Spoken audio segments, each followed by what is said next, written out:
Olá pessoal, meu nome é Eduardo, seja bem-vindo ao canal. Nesse vídeo vou apresentar para você esse livro Manuscritos Notáveis de Christopher de Hamel. Um livro muito bonito, todo ilustrado, colorido e que apresenta informações sobre diversos manuscritos do período medieval.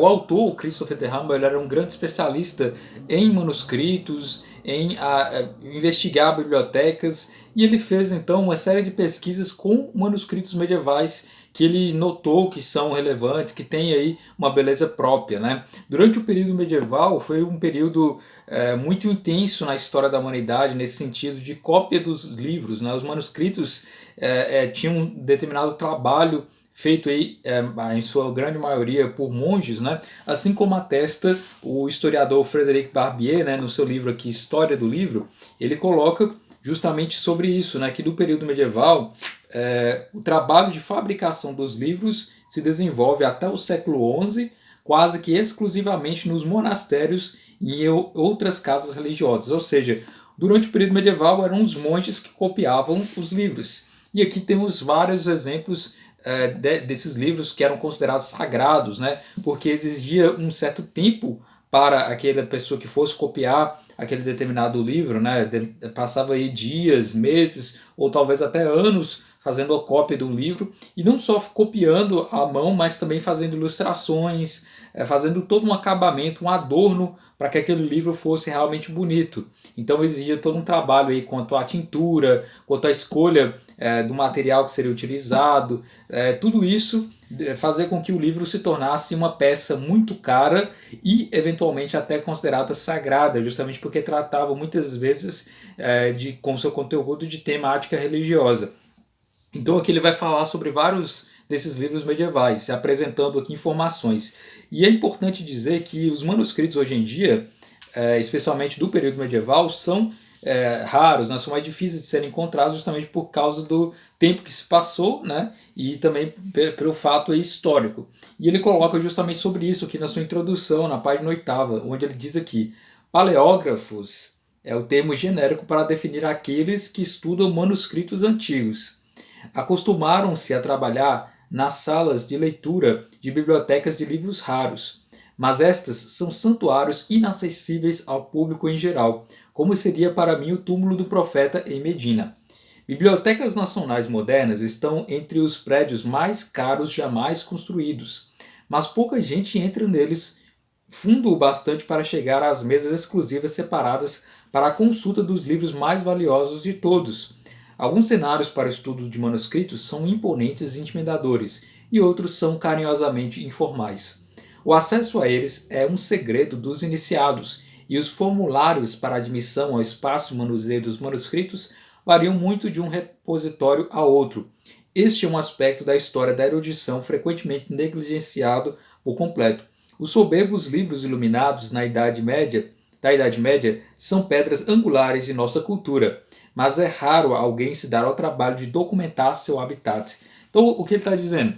Que ter acesso ao manuscrito medieval não é para qualquer pessoa, né? Cada biblioteca, né, que contém esses manuscritos medievais preservam com todo um cuidado, né? Então, para que você tenha acesso, para que você possa folhear e ler realmente o manuscrito medieval, exige aí todo um questionamento quanto à sua possibilidade de ter acesso a eles, né? Então, ele coloca, portanto, que não é acessível muitas vezes esses manuscritos, né, à população em geral. E isso acaba dificultando muitas vezes certas informações que poderiam ser melhor exploradas quando você visualiza o manuscrito.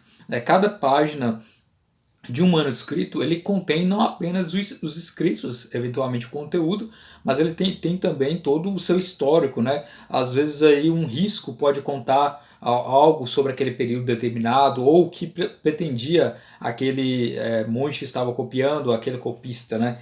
E ele ainda complementa ainda, né? Pode ser que alguns desses grandes manuscritos sejam conhecidos através de facsimiles ou de imagens digitalizadas disponíveis online, tão acessíveis e tão familiares quanto biografias autorizadas de gente famosa, mas nenhuma cópia se iguala a um original. A experiência do encontro é totalmente diferente. Facsimiles não têm raízes não estão ligados a lugar algum. Ninguém pode propriamente conhecer um manuscrito ou escrever sobre ele sem tê-lo visto e segurado nas mãos. Nenhuma reprodução fotográfica já inventada tem o peso, a textura, a superfície regular, as bordas denteadas, a espessura, o cheiro, a qualidade tátil e a patina do tempo de um verdadeiro livro medieval. E nada pode se comparar ao frêmito de excitação quando enfim um manuscrito de inexcedível fama é colocado sobre a mesa à sua frente. Você não está meramente vendo, como que é atrás de um vidro, mas de fato pode tocá-lo e olhar entre suas frestas. Sempre haverá detalhes que ninguém terá visto antes, a cada vez que você fará descobertas. Evidências ainda não notadas podem ser extraídas de marcas deixadas na fabricação, rasura, arranhões, retoques, ressaltos, remendos, buracos de agulha, encadernações, nuances de cor e de textura que nas reproduções são totalmente invisíveis. As perguntas a que os manuscritos podem responder quando confrontados cara a cara são às vezes inesperadas, tanto sobre eles mesmos como sobre a época em que foram produzidos. Então veja que ter um contato com o próprio manuscrito é algo para poucos. Então o que o autor fez? Ele teve o contato com esses manuscritos originais e contou, narrou a história de cada um desses manuscritos, como cada um passou ao longo essas centenas de anos, né, até chegar no momento atual, né, passando aí por colecionadores, por bibliotecas, sobre questões aí da própria preservação mesmo. E ele apresenta então todo esse histórico e as características, detalhes sobre cada um desses manuscritos, né? Então são vários manuscritos que ele comenta. Temos aqui primeiramente os Evangelhos de Santo Agostinho, o Codex Amiatinus, o livro de Kells, o Arateia de Leiden, o Beato de Morgan, Hugo Pictor, o Saltério de Copenhagen, Carmina Burana, as Horas de Joana de Navarra, Chaucer de Hengst, o Semideus de Visconti e as Horas de Spínola. Então são vários manuscritos que ele tem acesso e ao longo de todo o livro ele apresenta então trechos e imagens de cada um desses manuscritos. Então veja que o livro ele é capa dura, tem essa bela imagem, né, demonstrando aqui pinturas medievais, né, muito interessante a capa. E aqui nós temos a contracapa. Na contracapa diz o seguinte: nesta fascinante visita ao mundo medieval por meio de 12 manuscritos maravilhosamente ilustrados, o paleógrafo Christopher de Hamel nos apresenta a rainhas, santos, escribas, ladrões e colecionadores que, para retratar os caminhos percorridos por esses artefatos ao longo do tempo, mostrando as condições em que foram copiados, quem os possuiu ou os desejou e como passaram a ser considerados objetos de suprema beleza e símbolos de identidade nacional. Misto de impressões de viagem e trama detetivesca, Manuscritos Notáveis analisa com a meticulosidade apaixonada dos bibliotecários alguns dos tesouros mais inacessíveis da história.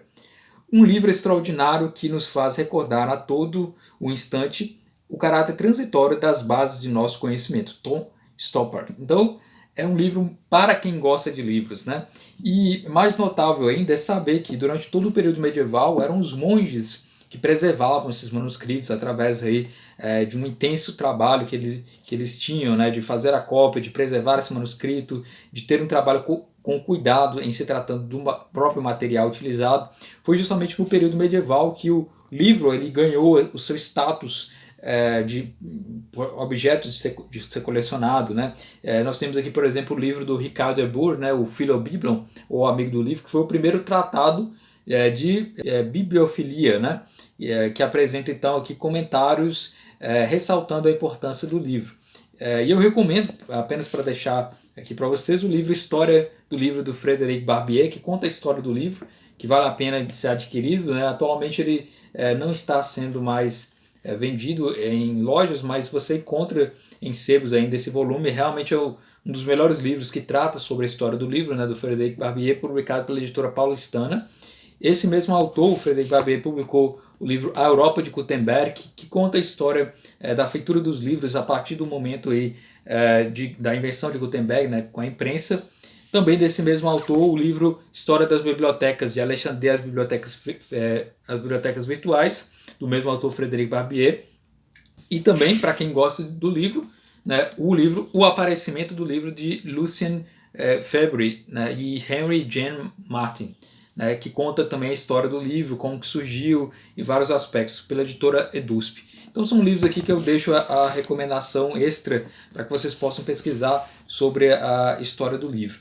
Então esse livro é realmente muito bonito. Vou mostrar para vocês algumas ilustrações que tem aqui, né? Veja que ele apresenta o manuscrito e comenta esses trechos, né? Outra ilustração aqui, vocês podem perceber. Cada página tem alguma ilustração daquele manuscrito e depois os comentários, o contexto histórico, a apresentação das características daquela folha que está sendo comentada. Então é realmente um livro para quem ama os manuscritos, para quem quer conhecer sobre a história medieval, para quem quer conhecer sobre a história do livro.